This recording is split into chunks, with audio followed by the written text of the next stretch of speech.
మన వాక్య భాగంలోకి వెళదాం.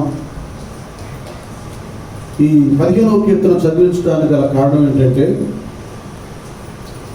మధ్యలో 3వ ఆదివారం వచ్చి 3-4 ఆదివారాల్లో మిగతా సేవకులు మాట్లాడటం జరుగుతూ ఉంది కదా.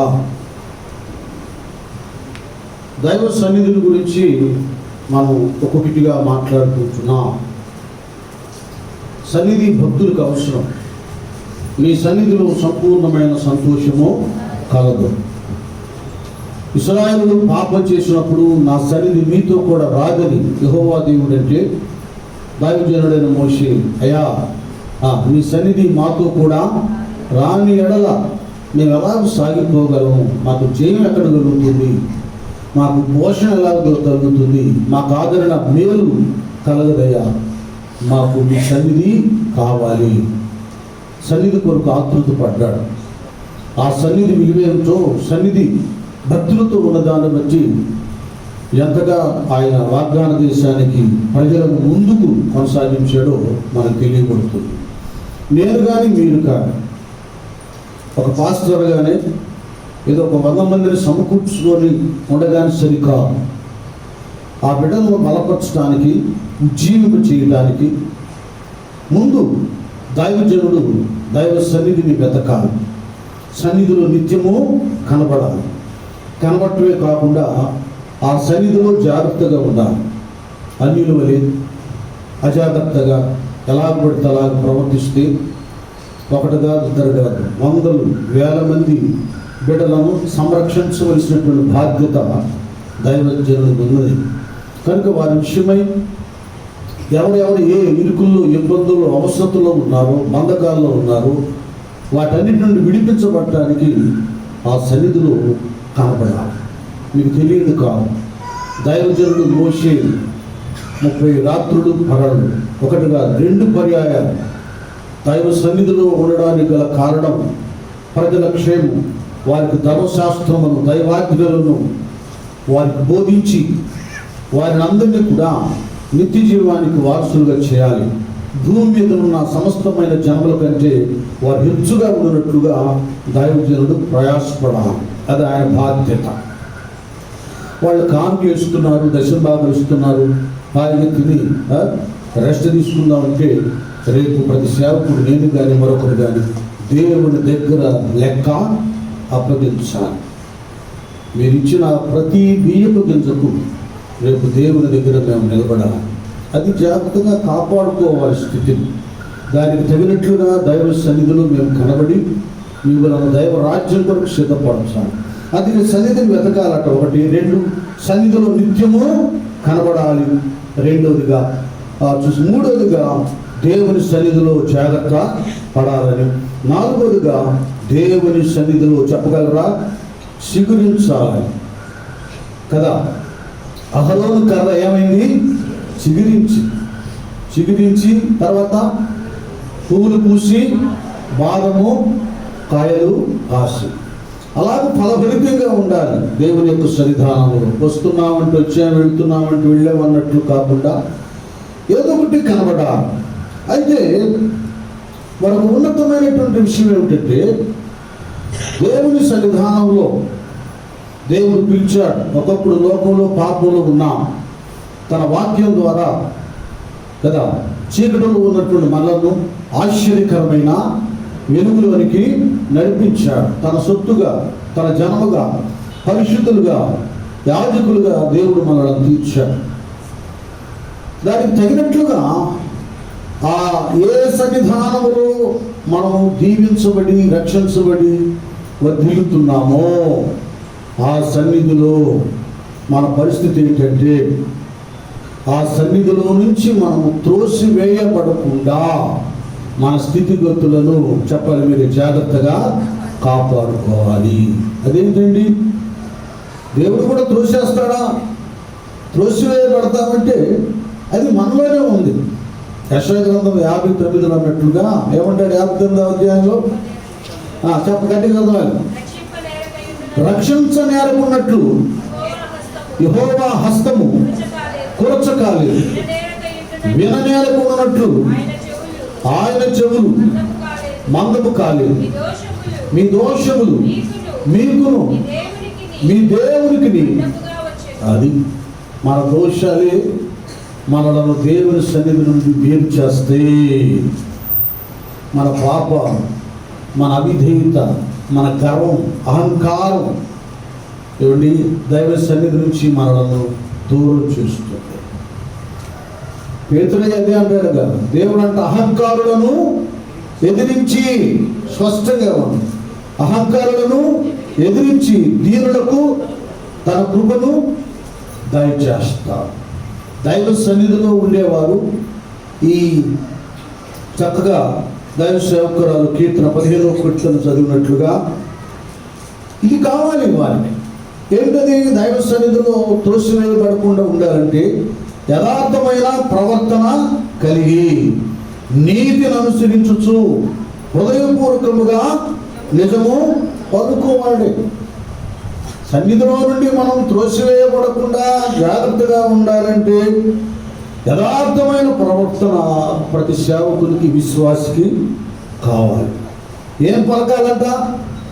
నిజము పలుకువాడే. నిజం పలకాలి, అబద్ధంగా. కొంత నోరు తెలిస్తే అబద్ధం. ఎక్కడి నుంచి వస్తున్నామంటే వాళ్ళు వచ్చేది ఒకవైపు నుండి, ఇక్కడి నుండి అని ఏదో చెప్తారు. సులువుగా చిక్కులు పెట్టే పాపాలంటే ఇదే. దైవ సన్నిధిలో మనం స్థిరముగా ఉండి అందున్న ఆశీర్వాదాలు మనం సొంతం చేసుకోవాలంటే ఏ పెదవులతో మనం ప్రార్థన చేస్తున్నామో, ఏ నాలుగుతో మన దేవుని మనం స్తుతిస్తున్నామో, ఆ పెదవులు నాలుగుతో మనం నిజమే పలకాలి. అది యథార్థత, నిజమనేటటువంటిది దేవునికి ఇష్టం. దేవుడు కూడా ఆయన సన్నిధానంలో యథార్థంగా ఉండేటటువంటి వారికి ఏ మేలు చేయక మానడు. ఆ యథార్థతే వారిని యథార్థమైన మార్గంలోనికి నడిపిస్తుంది. నీతిని అనుసరించేటట్లుగా ఆ యథార్థమైన స్థితి వారు కలుగు చేస్తుంది. యోధా రాజులు, ఇశ్రాయేలు రాజుల గురించి రాయబడినప్పుడు వారట దావీదు తదితరులను గురించి, దావీదు యథార్థ హృదయముతో దేవుని సేవించాడు. అందుకే దేవుడు దావీదు సింహాసనాన్ని స్థిరపరిచాడు.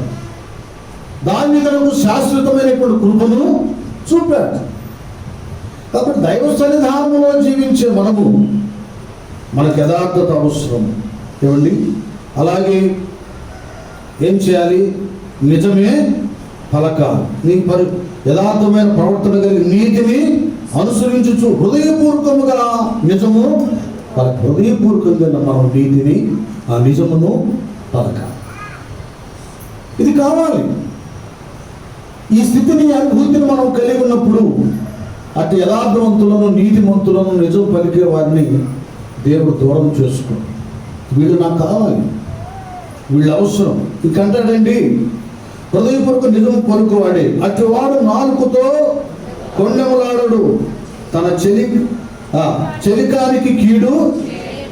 సన్నిధిలో ఉండేవారు ఆ అనుభవాల గురించి ఈ 15వ కీర్తనలో దావీదు తాను అనుభవించినటువంటి విషయాన్ని, యెహోవా ఉత్తముడని రుచి, అది ఎలాగుంటే దేవుని మహిమ ప్రభావం ఆయనతో ఉంది, ఆయన దీవించబడ్డాడో అనుభవాన్ని 15వ కీర్తనలో పంచుతున్నాడు.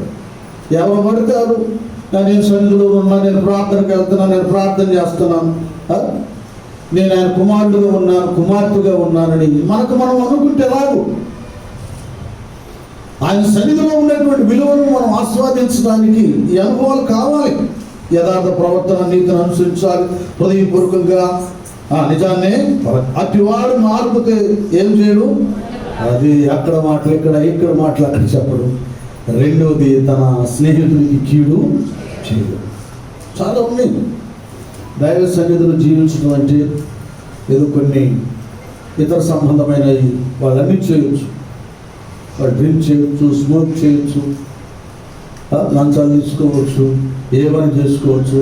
ఇది మా దేవుడు మాకు ఇలాంటి అభివృద్ధి కలిగి చేశాడని వాళ్ళు అనుకోవచ్చు. కానీ ఇక్కడ సత్యదేవుని విషయంలో వసించే ప్రతి భక్తుడు తను ఎలాగూ పరిశుద్ధుడై ఉన్నాడో, తాను ఎలాగ నీతిమంతుడై ఉన్నాడు దేవుడు ఆ స్థితి గతులను కలిగి భక్తులు ఉండాలి.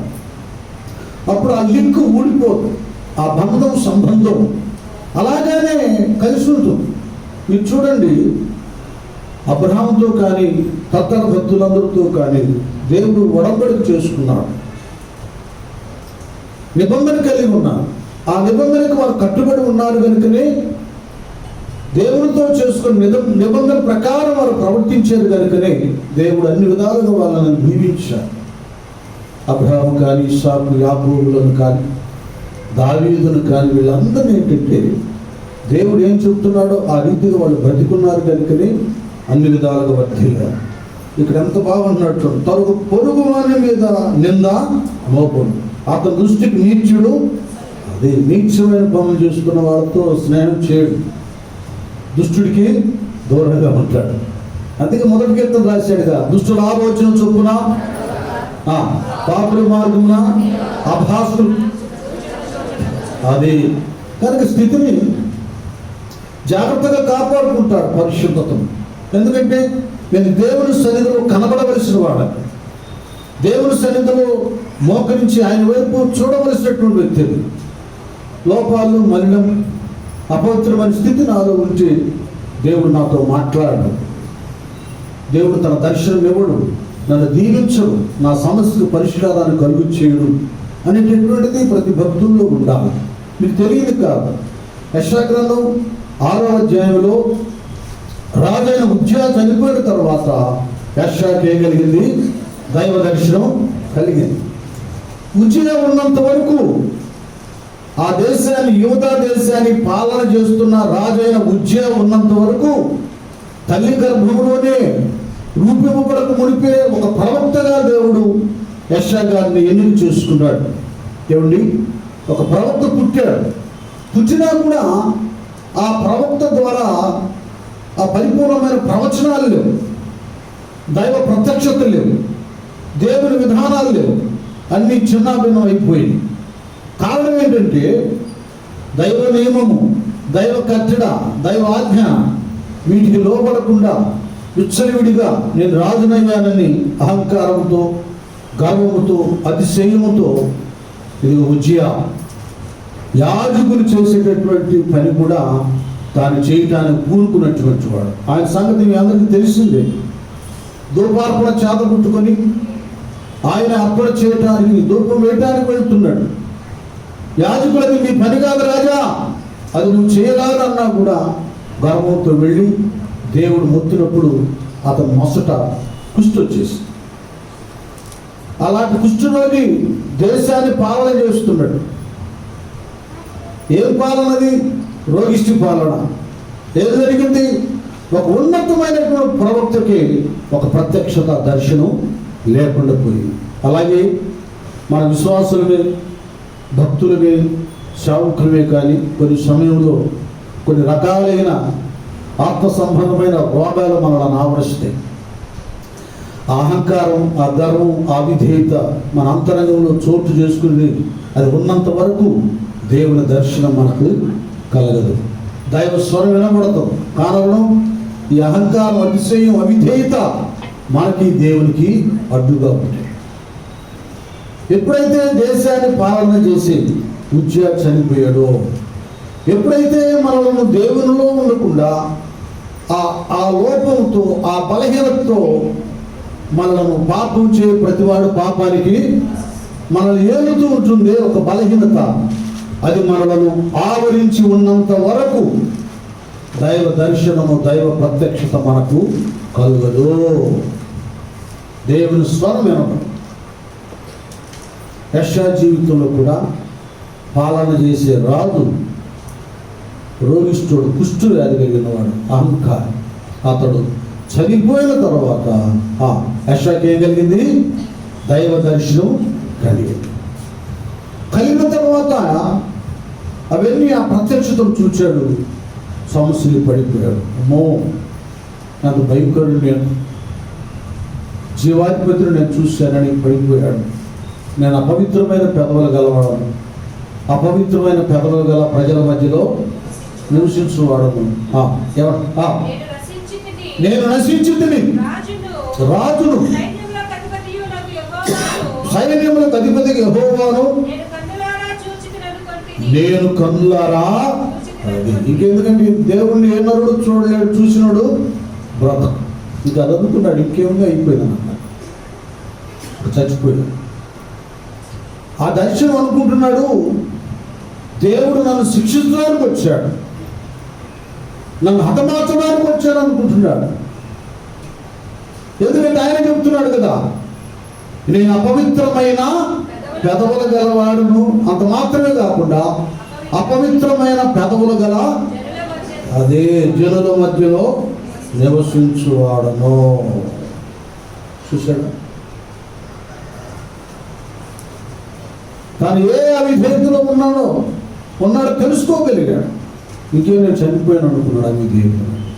దేవుడు తను చేసిన లేక అపవిత్రమైన పెదవులు ఉన్నాయని యెషయాకి వాళ్ళతో ఇప్పటి వరకు మరి స్నేహ సంబంధం కలిగి ఉన్నాడని అతను శిక్షించాలని దేవుని దర్శనం కాదు, ప్రత్యక్షత కాదు.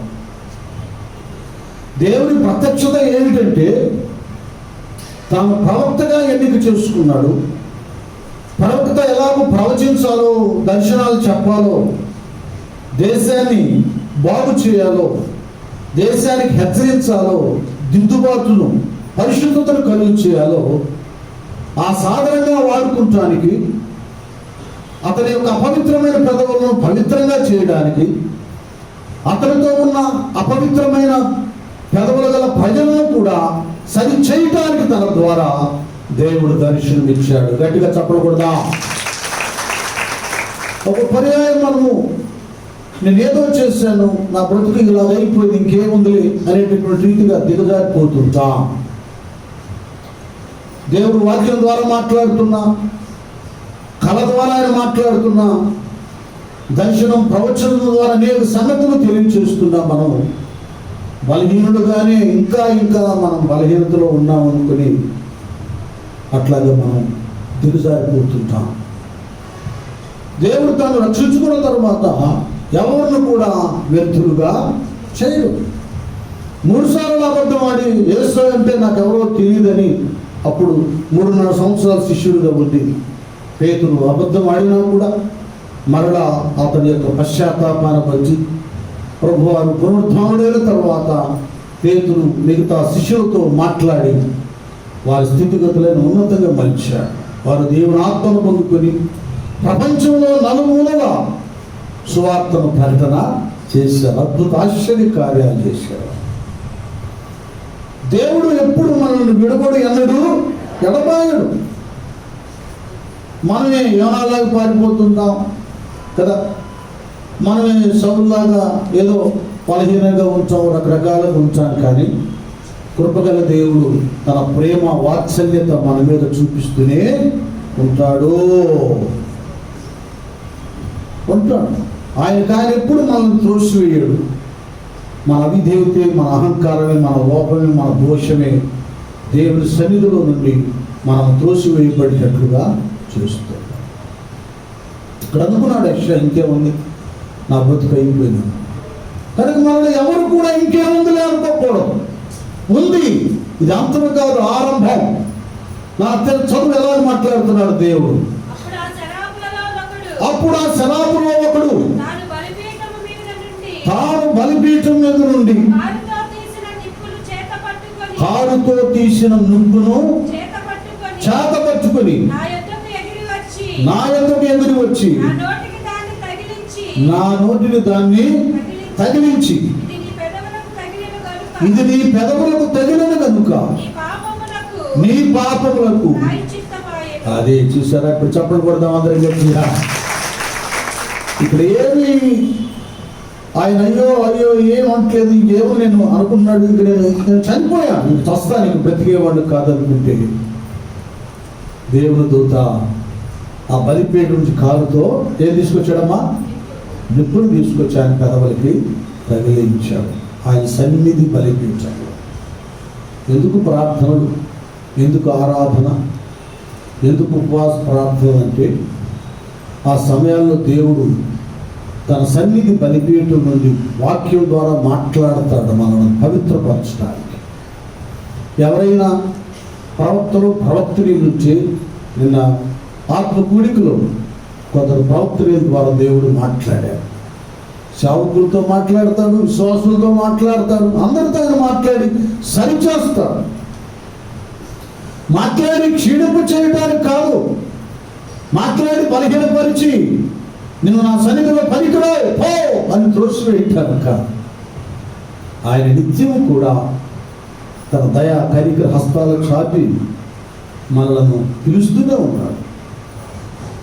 సేవ చేయడానికి పిలుస్తున్నాడు, ప్రార్థించడానికి పిలుస్తున్నాడు, పరిచయం చేయడానికి పిలుస్తున్నాడు, మేలు చేయడానికి పిలుస్తున్నాడు, సహాయం అందించడానికి పిలుస్తున్నాడు, సాక్షిగా బ్రతికించడానికి పిలుస్తున్నాడు.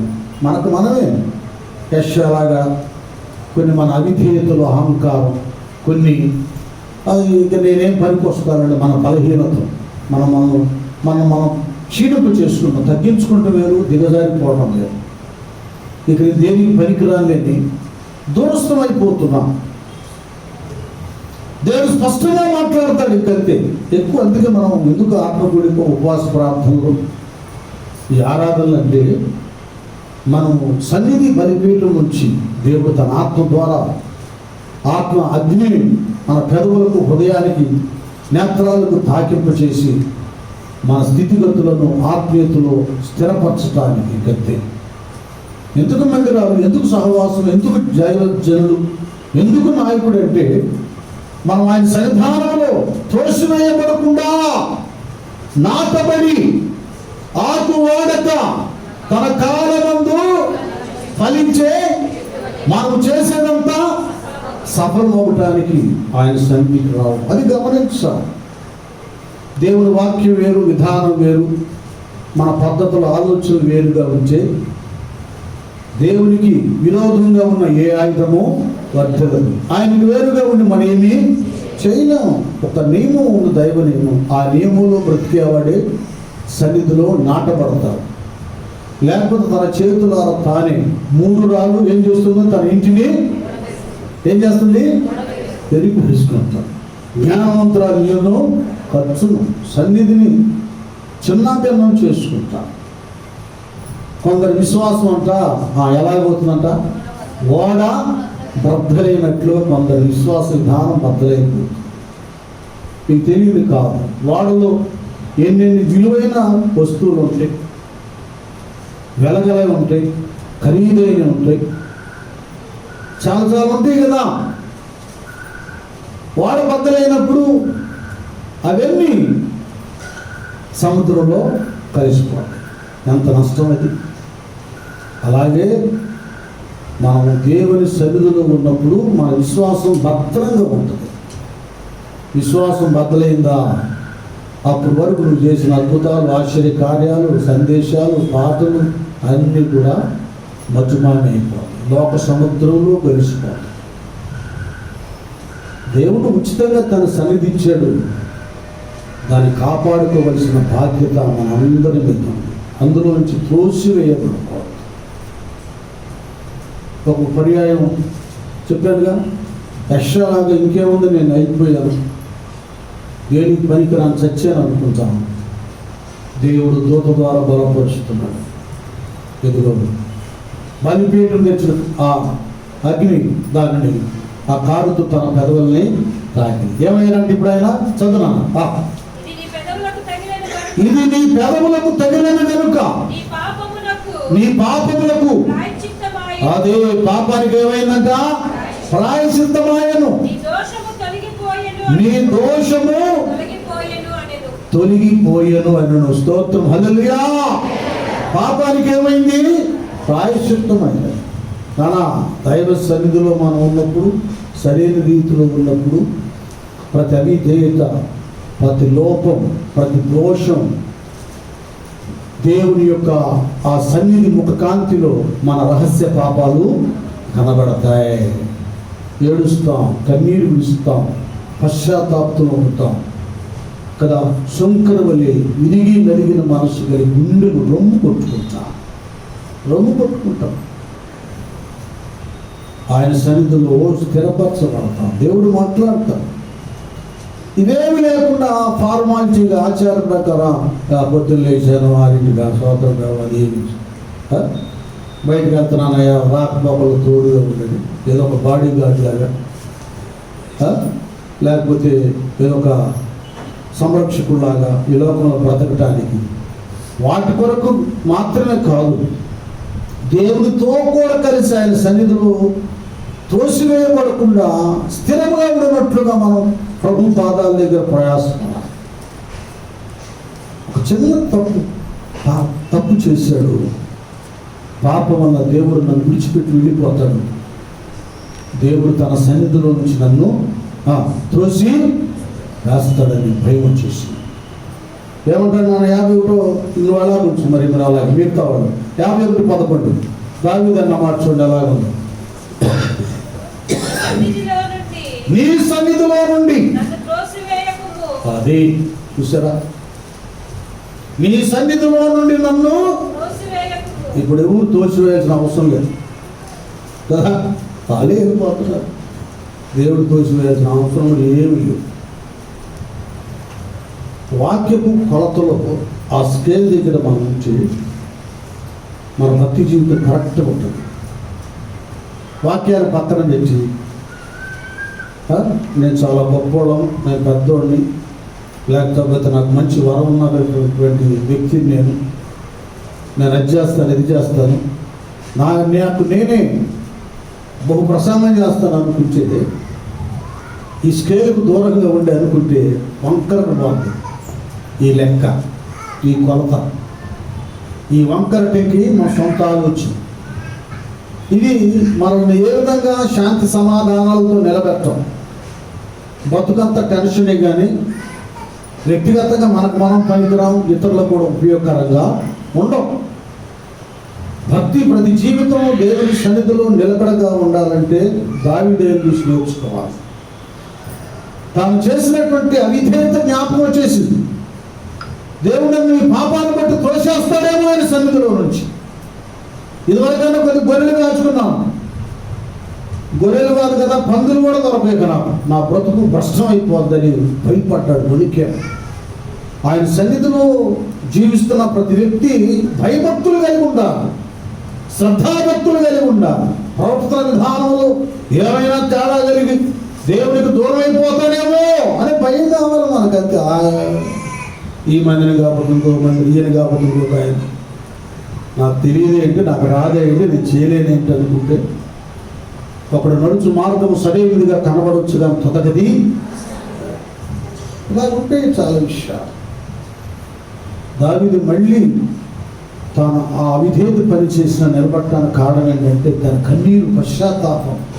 సన్నిధిని ఆనుకున్నాడే అన్నా కూడా నేను వదిలిపెట్టినాగా కాడు కొట్టుకున్నాడు దేవుని స్నేహి. ఇది కావాలి భక్తుడికి. అలాగుంటే మళ్ళీ ఇప్పుడు యెషయా గ్రంథానికి వెళ్ళిపోండి. యెషయా కొందరు దిగజారిపోతుంటారు కదా, నేను ఇంకా దేనికి పనికిరాను, వాళ్ళని మళ్ళీ ఇక్కడ దేవుడు అట్లా బలపరుస్తున్నాడు. అప్పుడు అదే ఇక చూడండి, ఇక మొదలైపోయింది. దైవ సన్నిధిలో త్రోసివేయబడకుండా తాను 2 విధాలుగా, ఇటు ఆత్మీయంగా చావకుండా, భౌతికంగా చావకుండా. పాత నిబంధన కదా, ఉద్యోగ కొట్టుకోగల మందసం చచ్చాడు, దేవుని కోపం రేగి. అలాగే చనిపోలేదు యెషయా, భౌతికంగా చనిపోలేదు. ఆత్మీయంగా ఏమైనా బలహీనతలుంటే ఎప్పుడైతే దేవుని దూత బలిపీఠం నుండి ఆ నిపురవను ఆ కారుతో తీసుకొచ్చి పెదాలకు తగిలించారో వెంటనే ఆయనకు పరిశుద్ధత కలిగింది. అపరాధముల చేత, పాపముల చేత చచ్చని స్థితి సరైన బతికాడు. ఆత్మీయంగా చావలేదు, భౌతికంగా చావలేదు. ప్రవక్త యెషయా తన ప్రవక్తగా దైవ సేవ చేయడానికి ఒక ప్రత్యక్షతను సంపాదించుకున్నాడు.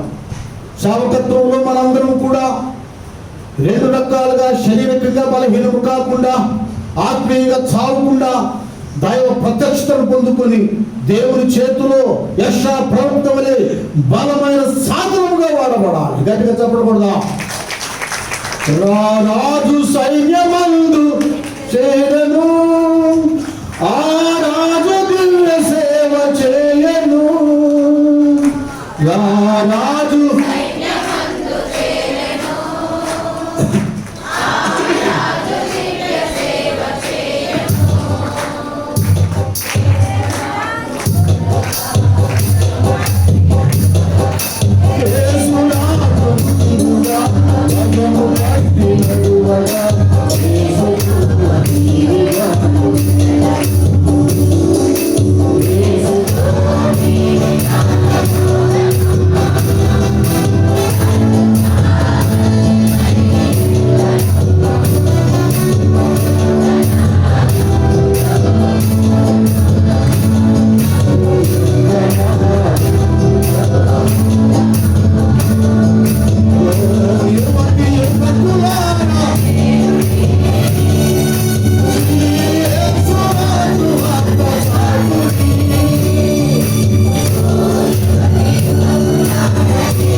ఆయన ప్రత్యక్షతో సరి చేయబడి యెషయాకి ఏ స్థానాన్ని తాను ముందుకు పోతున్నాడు.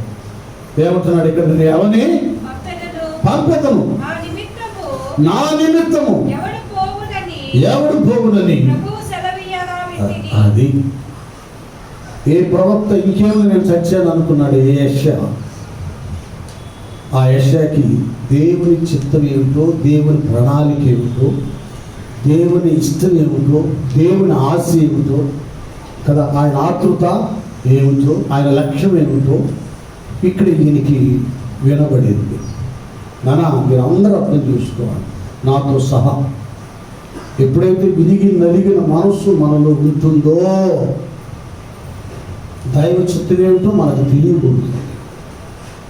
దేవుడు ఏ విషయంలో భారం కలిగి ఉన్నాడు? మందిరంలో, సంఘంలో, ఆలయ విస్తీర్ణత, ఆత్మల సంపాదన ఏమండి, లేక బలహీనులను బలపరచటమా, సంఘానికి ఉజ్జీవాన్ని కలిగించటమా, సహకారమా, దాతృత్వమా, ఉపవాసమా, విజ్ఞాపన.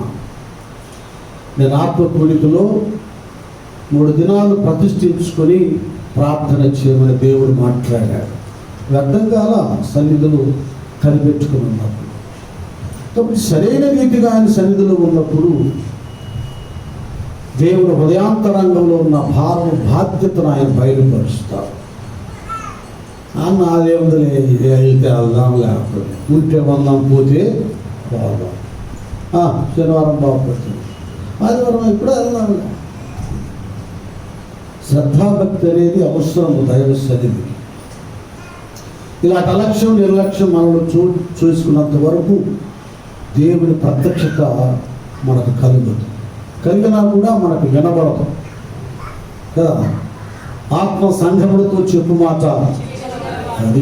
ఎందుకంటే చెవులు లేవుగా, దొరత చెవులాగా వ్యర్థమైన వాటి మీద ఉంటుంది కాబట్టి చెవులు ఆత్మ సంబంధమైన వంట పడతారు. 24 గంటల ప్రసంగం చేసినా అలాంటి వాళ్ళు మనస్సు మారదు, లోబడరు, ఆ రూటుకు రారు. దేవుడు ఎంత కనికరం చూపినా ఇంకా నిర్లక్ష్యంగానే ఉంటారు. ఇప్పుడు అర్థమైపోయింది యెషయాకి. ఎవరు పంపుతును? మా నిమిత్తము ఎవడు పోవునని. ఇప్పుడు అర్థమైంది ఆయన దేవుడి భారం ఏమిటో, బాధ్యత ఏమిటో. అంతకుముందు కూడా ఈయన ప్రవక్తే కదా, అలాగే ఉన్నాడు కానీ ఏం తెలియలేదంటే ఆ పనికిమాలోడు ఒకడు రాజుగా ఉన్నాడు. ఉచ్చాడు ఆ పుచ్చులోకి ఆ లోపం, ఆ దోషం ద్వారా ఏ ప్రత్యక్షత కాదు. మన హృదయంలో ఈ అహంకారం, గర్వం, అవిధేయత, ఏమండి, నిర్లక్ష్యం ఉన్నంత వరకు దేవుని ప్రణాళిక ఏమిటో, ఆయన ఆలోచన ఏమిటో మనకెవరికి అర్థం కాదు. పాత్రలు చెప్పినా, ప్రవక్తలు చెప్పినా ఏదో ప్రవచిస్తూ ఉంటుంది, వెళ్దామన్నాం, ఆయన ఎందుకు చెబుతూ ఉంటాడు, వెళ్దామన్నట్లుగా అది వంట పట్టదు, రుచించదు, అనుసరించాలన్నటువంటి మనసు కూడా రాదు. మనం గొప్పలు అనుకుంటాం, అది మనం సరైన అనుకుంటాం, ఇంకొక అన్ని విధాలుగా నష్టాన్ని గుర్తించుకుంటాం. ప్రతి విశ్వాసికి, ప్రతి భక్తునికి దైవ ప్రత్యక్ష తెలియబడాలి. అప్పుడు మనకు మనం సరిగా ఉంటాం, మన ఇంటిని దేవుళ్ళకి సరైన రీతిగా నడిపిస్తాం, మనకు అప్పగించబడిన పరీక్షను అంతకంతకు అభివృద్ధి చేస్తాం. ఇది లేకపోతే, ఇది తెలియకపోతే గుడ్డొద్దు చేలో పడినట్టు ఉంటుంది, అంత నాశనం చేస్తుంది చేను. అలాగే సంఘం అంతా నాశనం చేస్తాం. కాబట్టి సరైన రీతిగా ఉండాలి భక్తులు. ఇప్పుడు ఇది అర్థమవుతుంది. అంతటా నేను అదే ఇప్పుడు వచ్చేసి దైవానికి నేను చచ్చిపోయాను అనుకున్నవాడు దైవ సన్నిధానంలో సరిచేయబడి దైవ ప్రణాళికను తెలుసుకొని ఏమంటున్నాడు, చిత్తగించుము, నేనున్నాను, నన్ను పంపమనగా. అది దేవునికి స్తోత్రం. హల్లెలూయా, గట్టిగా చెప్పాలి, హల్లెలూయా. ఇప్పుడు అంటున్నాడు, అయ్యా నేనున్నాను, నన్ను పవిత్రపరిచావుగా, నీ భారం ఏమిటో, బాధ్యత ఏమిటో, నీ లక్ష్యం ఏమిటో, నీ ధ్యేయం ఏమిటో, నీ ప్రణాళిక ఏమిటో తెలియజేసేవుగా. వాళ్ళు ఎందుకు, నేనున్నాను, నన్ను. ఆ పాట ఉన్నది నాకు సరిగ్గా రాదు. ఒక పాట ఉంది, అద్భుతంగా ఉంటుంది. నేనున్నాను, నన్ను పంపమని ఇప్పుడు హృదయపూర్వకంగా అంటున్నాడు. పరిచర్లో కూడా బ్రదర్స్ మీరు చాలా ఊర్లు వెళ్తున్నారు. ఇది మీకు కావాలి, నేను వెళ్ళాలి ఆ ఏరియా, నేను ఆత్మను రక్షించాలి, దేవుడి రాజ్య వారసులుగా చేయాలి. యెషయాకు ఉన్నటువంటిది మీలోకి రావాలి. నువ్వు వెళ్ళయ్యా, నువ్వు అక్కడికి వెళ్ళి ఇక్కడికి వెళ్ళి అని చెప్పినంత మాత్రాన ఇష్టమైతే చేస్తారు, లేకపోతే లేదు. వెళితే వెళ్తారు, లేకపోతే లేదు. దైవ ప్రత్యక్షత అనేది ఒకటి కలిగినప్పుడు ఒక భారం, బాధ్యత, నిబంధన అన్నమాట. దేవుడు మాట్లాడినట్టు నేను కంపల్సరీగా వెళ్ళాలి. కొందరు ప్రేరేపించబడి ఒక నిర్ణయానికి వస్తారు, నేను కూడా వెళ్ళాలి, సేవలో సహకారం ఉండాలి, ఏకీభవించాలి, ప్రోత్సహించాలి, పరిచయం చేయాలి, పాటలు పాడాలి, చాపలు వేయాలి, వాయిద్యాలు వాయించాలి, వాళ్ళతో కలిసి వెళ్ళాలి. ఇలా ఉంటుంది ఒక్కొక్కటి. ఒక సభలో ఒక బిడ్డ పోటీ చెప్తున్నాడు, నేను కూడా సేవలో ఉండాలని నాకు ఆశగా ఉంది, ఆసక్తిగా ఉంది, సహకారంగా ఉండాలని, నేర్చుకోవాలని, బలపడాలని, రాబోయే దినాలు దేవుడు మహిమ కొరకు నిలబడాలని. ఇది ఒక మంచి ఆలోచన పరిశుద్ధాత్ముడు కలుగు చేశారు. ఈ వ్యక్తిగతంగా ఈ నిర్ణయం, ఈ సమర్పణ అంతరంగంలో నుంచి ప్రతి విశ్వాసికి, ప్రతి సోదరి సహోదరుడికి రావాలి. నేనున్నాను, నన్ను. అది ఇది రావాలి. వచ్చినప్పుడు సంఘం కాదు, సంఘాలు కడతాం. ఆ ధ్యేయము, ఆ లక్ష్యం ఉన్న వాళ్ళే మిషనరీలుగా తయారై డేవిడ్ లివింగ్స్టన్ కానీ, విలియం కేరీ కానీ, జార్జ్ ముల్లర్ కానీ, మోడీకి, ఇలాంటి వాళ్ళందరూ కూడా ఏంటి, ఎందుకు ఇంత పేరు ప్రఖ్యాతులు దాల్చబడ్డారంటే వీళ్ళకి ఒక ప్రత్యక్షత ఉంది. దేవుని అంతరంగంలో ఉన్న భారాన్ని, బాధ్యతను ఎరిగి దానిని, ఆ కోరికను తీర్చడానికి, అది నెరవేర్చడానికి కంకణం కట్టుకున్నవారు, నడుము కట్టుకున్నవారు, కష్టమైన నష్టమైన వాళ్ళకి అక్కడ పీటలు వేయకపోయినా, సింహాసనాలు వేయకపోయినా, సన్మానించకపోయినా, ఘనత గౌరవం లేకపోయినా దేవుడు చెప్పిన మాత్రం ఆయన పని చేయాలి. అదే నా ధ్యేయం, నా లక్ష్యం కదా. కోతెంతో విస్తారము, కోసేడి వారెవరు, కోతెంతో విస్తారము, కోసేడి వారెవరు,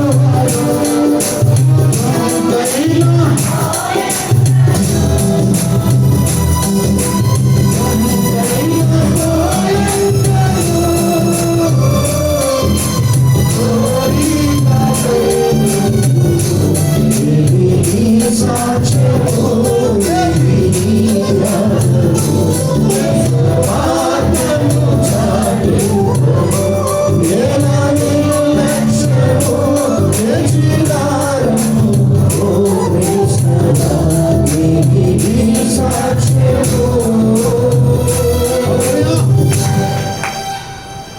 నేనున్నాను, నన్ను పంపుము. అది ఇంకా మీరు రండి, మీరు మారు మనసు పొందండి, మీరు బాప్తిసం పొందండి అని ఒక స్వాప్ అయితే, ఇప్పుడు కావాల్సింది ఏంటంటే అంత్య దినాల్లో, వరుస దినాల్లో, వేసే రెండవ రాకడ దినాల్లో కోత విస్తారం ఉంది కనుక పని వాళ్ళు కావాలి. ఈ 35 సంవత్సరాలు ఈ ఆశ నేను కలిగి ఉన్నాను. ఈ 2-3 సంవత్సరాలే కొద్దిగా మన వాళ్ళే అయ్యా ఈ పల్నాడు ఈ ప్రాంతం వెళ్తున్నాను, ఈ ప్రాంతం వెళ్తున్నాను, ఈ ప్రాంతం ఓకే నాన్న వెళ్తున్నాను. ఎవరు వెళ్ళమన్నారు మిమ్మల్ని అంటే అంత పెద్ద గొప్పోళ్ళు లేని మీరు మీరేమో. చాలామంది నశించిపోతున్నారు. వాళ్ళ వంతుగా వాళ్ళు చేయాలి.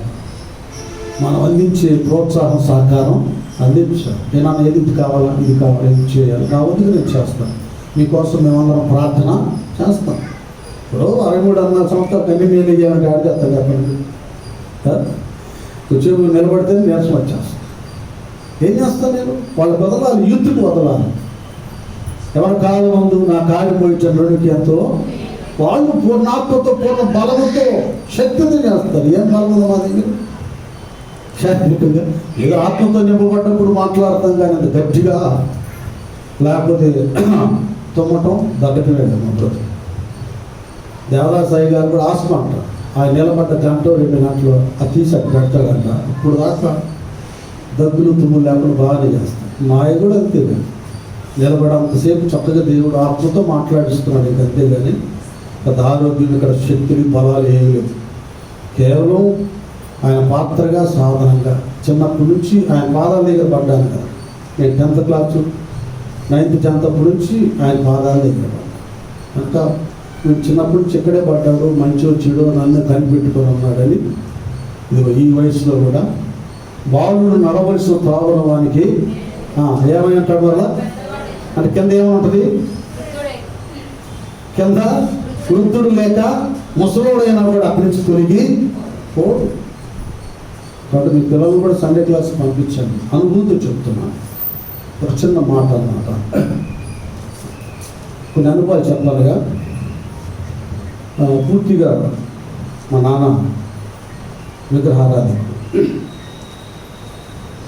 ఎందుకంటే ఇక్కడ ఇప్పుడు ఇల్లు కట్టారు కదా, అక్కడ ఏదంటే ఆ పోచమ్మ వీళ్ళు దళితులు దేవుడు మూడు పెట్టేవాళ్ళు, బండ్లు రాళ్ళు. అక్కడ మా నాన్న కోనకు వచ్చేది, నీళ్ళు పోసేవాళ్ళు ఆయన మీద. రేడియో మెకానిక్లో కూడా అంత బ్రాహ్మణ్స్ వాళ్ళు ఆయన స్నేహితులు. మమ్మల్ని సంవత్సరానికి ఒకసారి తిరుపతి తీసుకెళ్ళేవాళ్ళు. మా ఇంట్లో పూడు ఒకటి ఉండేది, దేవుడు ఆ బొమ్మ ఉండేది, తల ఆయనది. గడ్డ కొట్టేవాడు, దానికి దీపారాధన చేయించారు, మా అందరి చేత దండాలు పెట్టించారు. 5ంటికి లేపేవాడు మమ్మల్ని, మొత్తాన్ని లేపి అందరికి స్నానాలు చేయించేవాడు. చలికి వెళ్ళాడిపోయేవాడు. అట్లా ఉండేది. ఇంకా బాధనే సౌఖ్యంగా ఉంది, కానీ అన్ని డబ్బులు గిబ్బులు బాధనే ఉన్నాయి. కానీ ఇక్కడ అడగండి, అమ్మ పెద్ద ఆనందం ఉంది ఇప్పుడు. అప్పుడే టెలియని, టెలికాన్ అని మాకు అన్నింటిలో చాలా టాపులు ఉండేది అన్నమాట. అయితే దేవుడు లేకుండా అంత డబ్బులున్నా ఏమున్నా అవి వంకర వెళ్ళిపోతాయి. యేసయ్యలోనే మార్గం అనేది సరైనదిగా ఉంటుంది. ప్రభు లేడుగా మాకు చివరికి కొన్ని బలహీనతలకు బానిసైపోయి మేము ఎదిగే టయానికి తింటానికి లేని పరిస్థితి ఏర్పడింది. ఇక్కడ అక్క మన స్వామిలో ఉన్నాడు కదా, జాన్సోదరి ఉంది కదా, అక్కంది వాళ్ళ ఎదురుగా చిక్కక్కని అక్క పెళ్ళి అన్నమాట. అప్పుడు మేము పిల్లలు అప్పుడే 4-5 తర్వాత చదివేటప్పుడే అక్కడ ఈ నైట్ ఈ ఆ పందిరిలో ఏం చేస్తారు, పందిరి వేసేవాళ్ళుగా వాళ్ళ తెల్లారి పెళ్ళి అయితే ఏం చేస్తున్నారు. అప్పుడు నేను అందరికీ ఆ కాఫీ టీ అందిస్తాను. అప్పుడు అన్న గోపాల్ అన్న ఇప్పుడు కూడా ఉన్నాడు. ఆయన ఎవరబ్బాయి అంటే నారాయణ కొడుకున్నా. లేదు సండే స్కూల్కి వెళ్తున్నాం నాన్న అన్న. సండే స్కూల్ అంటే ఏంటన్నా నాకు తెలియదు.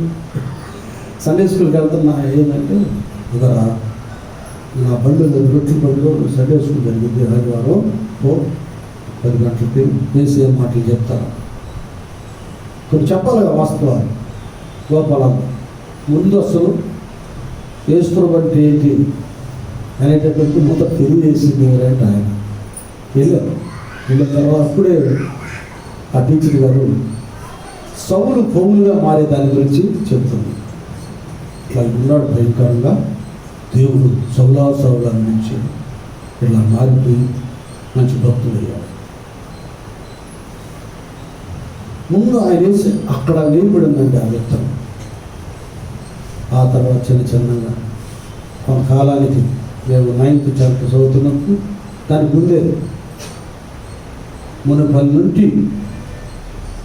నుండి మరి మా బంధు మేనత్త ఏదన్నమాట, అమ్మోడికి బాగా మేనత్త పిల్లడాలు ఆమె ఇక్కడికి రావడం, అసలు మారు మనసు ఏంటి, దేవుని ఎరగటం ఏంటో నాకు తెలియజేసి అండి. నేను ఒకటి ఎవరెవరు ఏ రకంగా ఆత్మీయతలు నాకు మేలు ఉపకారం చేశారు వారిని ఎప్పటికీ ఎన్నటికీ నేను మరవనే. ఆ తర్వాత రక్షించబడటం, ఆ సమయంలో అసలు ఏమీ లేని పరిస్థితి అవ్వటం. ఈ స్థలాన్ని కూడా మా నాన్న అమ్మేయటానికి చూశాడు. ఇది 10,000 ఇచ్చి 86-87 ఆ బాకీ తీర్చాను, అమ్మ తీర్చేసి. ఇట్లాంటి పరిస్థితి ఏర్పడింది. చెప్తున్నానుగా ఆయన దగ్గర బాల్యం నుండి పడి ఉన్నాను కనుక నాకు ఒక స్థితిని, స్థానాన్ని దేవుడు కలుగా చేశాడు. మీ పిల్లలను కూడా సండే క్లాస్ పంపించారు. మీరు దేవుని మందిరానికి, ప్రార్థనలకు, ఉపవాస ప్రార్థనలకు అలక్ష్యంగా, నిర్లక్ష్యంగా ఉండొద్దు. మీ ద్వారా దేవుడు ఏదో చేయాలి, మీ ద్వారా ఏదో సాధింప చేయాలని దేవుడు ఒక ఉద్దేశం కలిగి ఉన్నాడు. యెషయా ప్రవక్త ఉన్నాడు. ఎప్పుడైతే ఆ దరిద్రుడు ఉజ్జయ చచ్చిపోయాడు, దైవ దర్శనం కలిగింది. ఏమంటున్నాను ఇక్కడ తీసావు, అదే నేనున్నాను, చిత్తగించుము, నేనున్నాను, నన్ను పంపమనగా ఆయన నీవు పోయి. చూసారు, ఇచ్చేసాడు, అప్పగించాడు. దేవుని హృదయంలో ఉన్న భారం ఏమిటో, బాధ్యత ఏమిటో మొదట వ్యక్తపరిచాడు. ఎవరు వెళ్తారు నా తరపున, ఎవరు చేస్తారు నా తరపున పని అన్నాడు దేవుడు. తర్వాత ఇప్పుడు నేనున్నాను అనగానే ఇప్పుడు ఎక్కడికి వెళ్ళాలో ప్రవక్తను దేవుడు పంపిస్తున్నాడు. ఏమంటున్నాడా, నీవు పోయి ఈ జనులతో ఇట్లను నిత్యము వినుచుందురు గాని గ్రహింపకుందురు, నిత్యము చూచుచుందురు గాని తెలుసుకొనా కుందురు.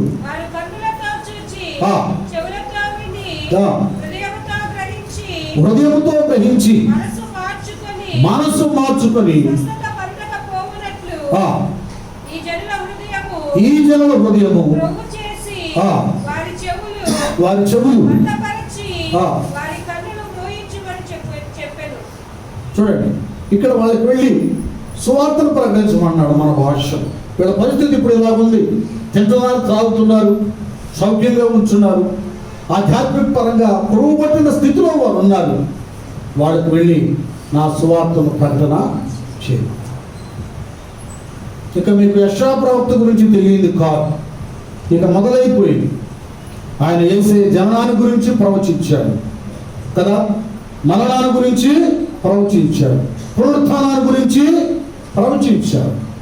పాప శాపాలతో బంధించబడినటువంటి ఇశ్రాయేలు ప్రజలు విడుదల పొందుకుంటానికి ఏ రీతిగా దేవుని మార్గంలో నడవాలో తెలియజేశాడు.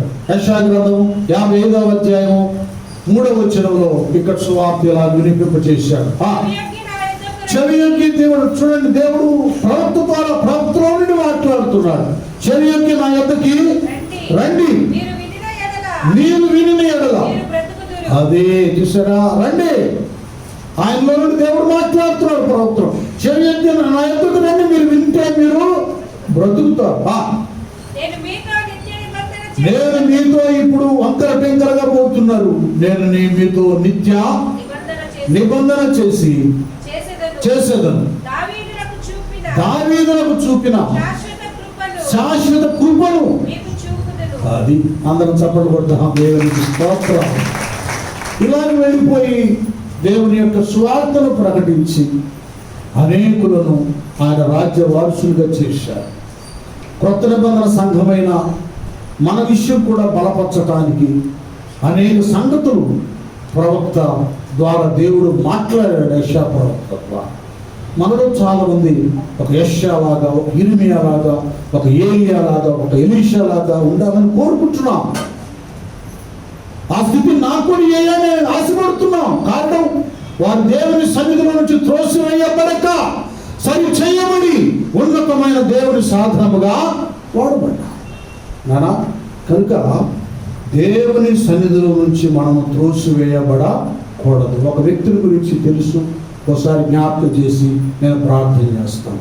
మొదటి సమూయేలు గ్రంథము 15వ అధ్యాయములో, మొదటి సమూయేలు గ్రంథం 15వ అధ్యాయములో 26, 27 వచ్చాం.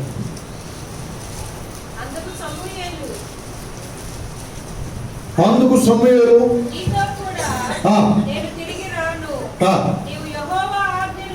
చూడండి ఇక్కడ ఎంత కోపం వచ్చిందో ఒక ప్రవక్తకి కోపం వచ్చి అంత తట్టు చేశాడండి ఈయన కాదు. సౌలేమో రమ్మంటున్నాడు ఏదేదో లెక్కల పని చేసి, ఈయనేమో నేను రాను. ఎందుకు రానంట చెప్పున్నారా? నీవు యెహోవా ఆజ్ఞను విసర్జించితివి కనుక ఇశ్రాయేలు మీద రాజుగా ఉండకుండా యెహోవా నిన్ను విసర్జించినని చెప్పి సౌలు అది ఎంటపడుతున్నాడు. ఎంతకాలం, ఎన్నిసార్లు, చాలాసార్లు చెప్పాడు. సౌలు రాజుకి ప్రవక్త సమూయేలు ఆయనే అభిషేకించారు కదా. మొదటి సమూయేలు 9 ఇక 13, 14, 15 వచ్చేసరికి బుద్ధి అంతా రివర్స్ అయిపోయింది. ఇక ఆయనే బలి అర్పిస్తున్నాడు, అర్పణలు అర్పిస్తున్నాడు. ఎవరితో యుద్ధం చేసి అందరినీ అమాలయకులతో చేసి అందరిని ఉంచుద్దంటే గొర్రెలను ఎడ్లను తీసుకొచ్చి పెట్టాడు. రాజును కూడా చంపకుండా అక్కడ పెట్టేసి అంత రివర్స్ అన్నమాట. దేవుడు ప్రవక్త చెప్పేది ఒకటను, మీరు చేసేది ఒకటి. రాజయ్యాడుగా ఇంకేముంది. చాలా మంది జీవితంలో ఏమవుందంటే ఆయన స్థిరపడిన తర్వాత నాకు చదువుకొని కూర్చోండి నాకు స్థిరపడిన తర్వాత ఏమయ్యాడు? మనసున అది స్థిరపడిన తర్వాత గర్వించి నాశనానికి ముందు ఏమనొస్తుంది? అది నశించిపోవడం జరిగింది. సౌలు రాజు కూడా దేవుని ఆజ్ఞలను ఉల్లంఘించాడు, దేవునికి వ్యతిరేకంగా ప్రవర్తించాడు. ఉన్నతమైన అభిషేకాన్ని పోగొట్టుకొని దురాత్మ ఆయన ఆవరించి కొన్ని మనం సన్నిధి నుంచి ఆ ప్రభావాన్ని పోగొట్టుకుంటానికి కొన్ని ఉన్నాయి. దావీదుకు 10,000 కొలది, సౌలుకి 1,000 కొలది అనేది ఎప్పుడైతే ఉందో ఈయన తగ్గించారు, ఆయన ఇచ్చారు. వాస్తవంగా అది చేయకూడదు. సౌలులో ఆత్మస్థితిని పోయింది కనుక, కోల్పోయాడు కనుక ఆల్రెడీ అప్పటికి దెయ్యం పట్టింది ఆయనకి. కనుక ఆ దెయ్యం ఇంకా సపోర్ట్ చేసి, అదే ఆత్మ ఉన్నట్లయితే వాళ్ళకి చిన్నోళ్ళని ఒక ప్రేమ, ఒక ఆప్యాయత ఉండేది. ఆత్మ లేదుగా, దురాత్మ చుట్టూ. అది అతనిలో ఆ రోజు నుంచి దావీదు వైపు మేల్చూపు చూస్తున్నాడు. విషపు కక్ష, ద్వేషం పెరిగిపోయింది. అది అంత చివరికి పూర్తిగా అభిషేకాన్ని పోగొట్టుకొని దేవుని సన్నిధి నుంచి త్రోసివేయబడ్డాడు. అందుకంటే అపోస్తుల కార్యగ్రంథం 13వ అధ్యాయం 21, 22 వచ్చిన అపోస్తుల కార్యగ్రంథం 13, 21, 22 ఇదేనమ్మా. ఆ తర్వాత దేవుడు చూడండి ఎలాగో దేవుడు ఏర్పాటు చేసుకున్నాడు, ఎలాగో త్రోసేసాడు. అది నేను కానీ మీరు కానీ ఎవరైనా సరే దేవుడు పిలిచాడు నన్ను 84 సార్లు. యవన ప్రాయంలో ఎన్నో కొడుకులు ఏవేవో ఉన్నాయి బ్రతుకులు. అవి కప్పుకొని నేను మహాభక్తుడని నటించలేదు. ప్రతి చిన్న దానికి నేను ఏడుస్తాను దేవుని దగ్గరికి. ఈ సమయంలో మీ దగ్గర ఎట్లా ఉన్నానంటే, ఈ వయసులో కూడా ఎంతోమంది సేవకులు అసలు ఏమి లేకుండా 50-60 సంవత్సరాలు సేవ చేసిన మందిరాలు ఏమి లేకుండా, ప్రజలు లేకుండా, ఆదరించేవాడు. నిన్న ఒక బ్రదర్ చెప్తున్నాడు, 80 మంది సంఘం అంట, సేవకుడు ఒక పొరపాటు జరిగితే ఇప్పుడు 8 మంది కూడా రావట్లేదు అంట మందిరం. 80 మంది ఎక్కడ, 8 మంది కూడా రాకపోవట్లేదు. నేను కొన్ని సంఘటనలు, సందర్భాలు, కొన్ని సన్నివేశాలకి నా వ్యక్తిత్వాన్ని చూసుకుంటాను. మరి ఈ వయసులో 60 దాటిన తర్వాత అనేక మంది కుమారులు, కుమార్తెలు ఆత్మీయంగా నాకు సహకరించడానికి నేను కూర్చుంటే చాలు, ఆడ కూర్చుంటాం, బైక్ మీద కూర్చుంటాం, ఆటోలో కూర్చుంటాం, కారులో కూర్చుంటాం, బిడ్డల్లాగా వచ్చేస్తాం. మీ దగ్గర ఇన్ని వందల మందికి సందేశం అందించడానికి దేవుడికి ఈ భాగ్యాన్ని ఇచ్చాడు. ఇది మామూలు విషయం కాదు. భక్తులకి, పరిశుద్ధులకు 100 మందిని శాసించడం, ఆజ్ఞాపించడం, బోధించడం అనేటటువంటిది అదేదో నిలబట్టాను కనుక నాకు ఉందనేది కాదు. అది దేవుడిచ్చింది, అది కాపాడుకోవాలి. ఎప్పుడు అది కాపాడకూడదంటే సన్నిధిలో భద్రంగా ఉన్నాం. సన్నిధిలో భద్రంగా ఎప్పుడు ఉంటామంటే, ఒకవేళ పొరపాటు దావీదులాగా ఏదైనా చేస్తే ఏమవ్వాలి? పశ్చాత్తాప పడాలి. యెషయా ప్రవక్తలాగా దావీదు వాళ్ళకంటే పెద్ద గొప్పవడం కాదు. మనం మాట చెప్పాలంటే వాళ్ళ ముందు ఎంత అండి, యెషయా గారి ముందు ఎంత, దావీదు గారి దగ్గర ఎంత, మనం ఎంత, మన భక్తి ఎంత. వాళ్ళకంటే తాప ఏడవాలి. ఎప్పుడు వాక్యం చెప్పేవాడు బాగా ఏడవాలి అని అడిగితే, నువ్వు ఏడవకపోతే జనాలు ఏడిపించు, పశ్చాత్తాపం. నువ్వు సన్నిధిలో సరిగా ఉండకపోతే ఎవడు నీ వాక్యం వినడు, విన్నా కూడా వాళ్ళకి వంట పట్టం. మళ్ళీ బాగా తక్కువ 50 మంది ఏంది, 8 మంది కూడా రాకపోవడం. ప్రతి చిన్నది ఆయన దగ్గర నేను సరి చేసుకుంటాను. వాస్తవం సన్నిధిలో చెప్తున్నాను. ప్రతిదీ ఏడుస్తా. కొన్ని సన్నివేశాలు ఉన్నప్పుడు ఒకప్పుడు నిజంగా నాకు కూడా ఈ బలహీనత కదా దేవుడు నన్ను బాగు చేశాడు, లేకపోతే నాకు ఏ స్థితి వచ్చేదో ఇప్పుడు ఏ గతి పెట్టేదో.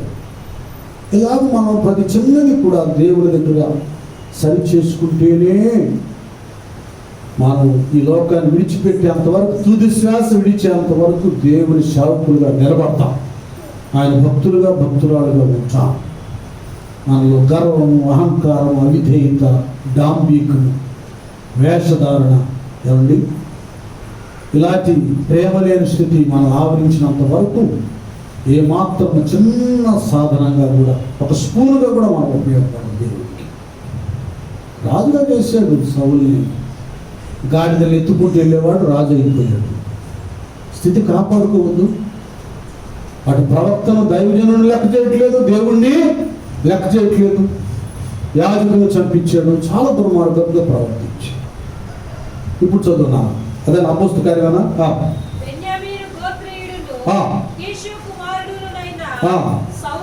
సౌలును చూడండి 40 ఏళ్ళ వరకు రాజుగా, తరువాత అది అతనిని ఆయన ఎక్కడైపోవాలా తొలగించేశాడు దేవుడి. అతనిని తొలగించి దావీదును వారికి రాజుగా ఏర్పరిచాడు. చూసారా, తీసాడు, తోసివేశాడు. కాబట్టి ఏంటంటే మన అంశం, మనం దేవుని సన్నిధిలో నుంచి త్రోసివేయబడకూడదు, నిలకడగా ఉండాలి. నాటబడితేనే నీటి కాలువలు ఎవరన్నా ఆకువాడక ఫలిస్తాం, తన కాలమును ఫలిస్తాం. యవనస్తుడిగా ఉన్నావా, ఆ వయసులో ఎలా ఉండాలో అలాగే దేవుడు చేస్తాడు. చదువుతున్నావా, చదువుల జ్ఞానం, ఉద్యోగం, వివాహం, సాగుకొచ్చావా, ఎలా వాడబడాలి. ఒక స్తబ్రం వలె, ఒక ఫిలిప్పు వలె, ఒక పేతురు వలె, పౌలు వలె దేవుడు వాడుకుంటాడు. మీకు ఇష్టం వచ్చినట్లుగా సౌలులాగా ప్రవర్తించామా, సన్నిధి నుంచి త్రోసివేయబడితే దేనికి రూపాయి కూడా పనికిరాం. కనుక ఇది మనం గ్రహించి విశ్వాసులుగా, సేవకులుగా పరిచారకులుగా నేను మీరు మనం అందరం గమనించి ఆయన సన్నిధిలో ఉన్నాం. త్రోసివేయబడకుండా ఒక యెషయాలాగా, ఒక దావీదులాగా పశ్చాత్తాపమై స్థితిగతులను బాగు చేసుకుందాం. మన కుటుంబాలను రక్షించుకుందాం. మన సంఘాలను అభివృద్ధి పరుచుకుందాం. అన్ని విధాలుగా ఆయన రాకడ కొరకు సన్నిధిలోనే నాటబడి కనిపెట్టి ఎదురు చూద్దాం. ఆ గడిలో ఎత్తబడి ఆయన రాజ్యంలో ఆనందిద్దాం. అట్టి కృప ఆశీర్వాదములను దేవుడు మనందరికీ దయచేయుగాక. తలవంచని ప్రార్థన చేసుకుందాం. పరమ తండ్రి, మీకే స్తుతులు చెల్లిస్తున్నాము నాయన. ఈ దినాన ఆయన నీ సన్నిధిలో నుండి త్రోసివేయబడకుండా ఉండాలని మా యెషయాని, దావీదుని నాయన అవిధేయుడై సన్నిధిలో త్రోసివేయబడిన సౌలు గురించి మాట్లాడుతున్నాం కనుక నాయన, ఏదైనా అవిధేయ కార్యాలంటే మమ్మల్ని నన్ను క్షమించి నీ సన్నిధిలో సరైన రీతిగా నిలబడతానికి కృపను దయచేయండి. తదితర కార్యక్రమం అంతట్లో మీరుండండి. బలపరచమని యేసు నామమున వేడుకుంటూ ప్రార్థిస్తున్నాము తండ్రి. ఆమేన్.